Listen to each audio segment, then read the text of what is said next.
ബ്രേക്ക്ഫാസ്റ്റിനുള്ള കാര്യങ്ങളൊക്കെ കുറച്ച് ചെയ്ത് വെച്ചിട്ട് വേണം കേട്ടോ പള്ളിയിൽ പോകാൻ വേണ്ടി.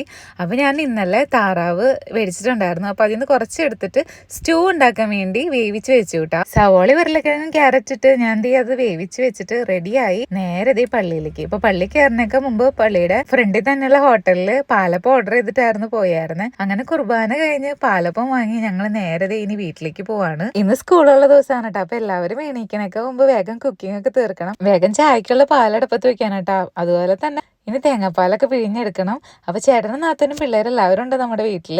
അപ്പോൾ നെക്സ്റ്റ് പരിപാടി നമുക്ക് സ്റ്റൂ ഉണ്ടാക്കാനുള്ള 1-ാം പാലും 2-ാം പാലൊക്കെ തിരിച്ചെടുക്കണം. അപ്പോൾ തേങ്ങയൊക്കെ പൊതിച്ച് ഞാൻ 1.5 മുറി തേങ്ങയാണിട്ട് എടുത്തത്. ചിരവാൻ മടിയായതുകൊണ്ട് തന്നെ കൊത്തി എടുത്തിട്ട് മിക്സിയുടെ ജാറിലിട്ട് ഒന്ന് ക്രഷ് ചെയ്യുക, പിന്നെ വെള്ളം ഒഴിച്ച് 2 തേങ്ങാപ്പാൽ അങ്ങനെ സെപ്പറേറ്റ് ചെയ്തെടുക്കലാണ് കേട്ടോ ഞാനിപ്പോൾ പൊതുവേ ചെയ്യാറുള്ളത്. കട്ടി കുറഞ്ഞ തേങ്ങാപ്പാൽ ഒഴിച്ചൊന്ന് തിളപ്പിച്ചെടുത്തു. പിന്നെ കുറച്ച് ഗരം മസാല പൊടിക്കാനുണ്ടായിരുന്നു. പിന്നെ കട്ടിയുള്ള 1-ാം തേങ്ങാപ്പാലും കൂടി ഒഴിച്ചു. അപ്പോൾ ഞാൻ ഓൾറെഡി വേവിച്ചപ്പോൾ പട്ട, ഗ്രാമ്പു, ഏലക്കായ ഇട്ടിട്ടാണ് വേവിച്ചതെങ്കിലും അവസാനം ഒരു പൊടിക്ക് നമ്മുടെ ഗരം മസാലയും കൂടി പൊടിച്ചിട്ടു. പിന്നെ കുറച്ച് മല്ലിയിലയും കൂടി ഇട്ട് പിന്നെ നെയ്യ് ഒഴിച്ച് കാഷ്യൂ നട്ട്സും കിസ്മസും കൂടി താളിച്ച് വെച്ചാൽ നമ്മുടെ സ്റ്റൂ അങ്ങനെ റെഡി. പിന്നെ സ്കൂളിൽ പോകാനുള്ളൊരു ബഹളമായിരുന്നു കേട്ടോ. എല്ലാവരും അങ്ങനെ ഫുഡൊക്കെ കഴിച്ച് ഫുഡൊക്കെ പാക്ക് ചെയ്ത് പോവാണ്.